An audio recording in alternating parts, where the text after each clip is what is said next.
Teenagers, a very conflicting point in a person's life. Popularity, drugs, and other experiences affect them daily. Their relationships with adults is another factor. An important part of a child's life is the guidance of their parents. However, teenagers find such guidance as a nuisance to an extent. We can see this phenomenon across our three teen films: Rebel Without a Cause, Clueless, Dazed and Confused. In Rebel Without a Cause, Jim expresses extreme anger towards his parents' attempt at helping him. He disagreed with how his parents formed his family. His dad was always bossed around by his mother, making him less of a man to Jim. He believed that his dad needed to be a role model to him, which he failed to do. You're tearing me apart!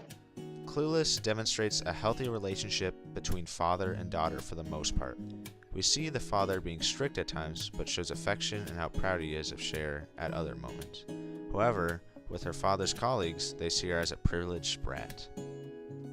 In Dazed and Confused, this relationship is most obvious between Pink, or Randy Floyd, and his football coach and other administrators who criticize him for his bad attitude and poor grades. He's given a paper to sign for next year, but Pink refuses to listen to these people and goes out and parties instead. Oftentimes you hear him remember the paper, causing him to reminisce on what he should do, bringing him back to reality in a sense. Eventually, he denies what the adults in his life are trying to show him instead of signing the paper and doing what he's told. This depicts the adults in Dazed and Confused as selfish people who don't listen to Pink for what he wants or who he is, only their intentions. Is this true though? Are adults really uncaring, heartless people who only think of themselves? We asked the students of Ingram High School on their thoughts.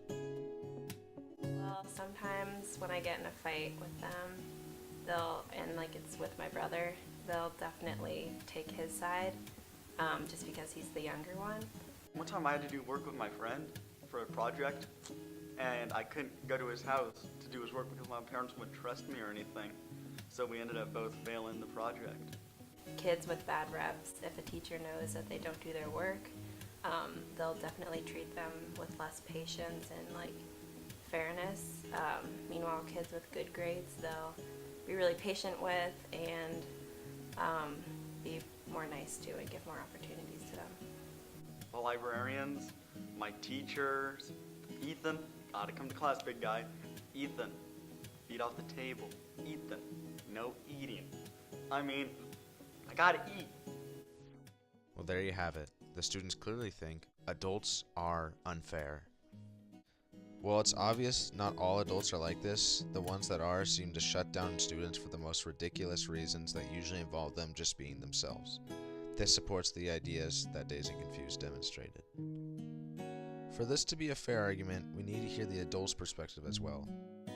Fourth grade, I got put in a desk facing the wall, away from the other class.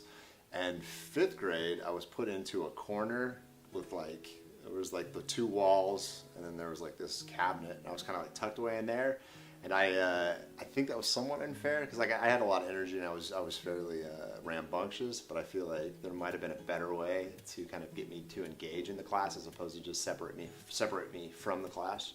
I really appreciate how I feel very fortunate, very blessed to have the parents that I had. They're very understanding, very loving, very committed to providing me with a very meaningful life and a lot of opportunities. I never wanted for anything in life. I think some of it is when I was younger and an adult, my parents would set a boundary if I didn't like it, even if it was a healthy boundary and I didn't like it. Sometimes I either maybe didn't understand or just didn't want it, and so I'd push back against that.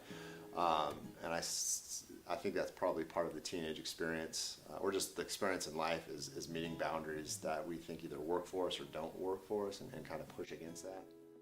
It's clear that the adults now understand that the discipline they received intended to help them. This is why they act in this manner towards teens today. They want to guide us on the right path. However, some of the punishments they received as a teen, they still find harsh and unhelpful, proving there is a limit to what an adult can think is right or wrong. Dazed and Confused portrayed adults as uncaring individuals that just assume what they want is best. To an extent, this sort of relationship exists in real life, but what the movie failed to show was the reasoning for the adults' unjust behavior, and furthermore, the life lessons behind each of their decisions. Because in reality, adults were once teens themselves, and they're just trying to help us succeed.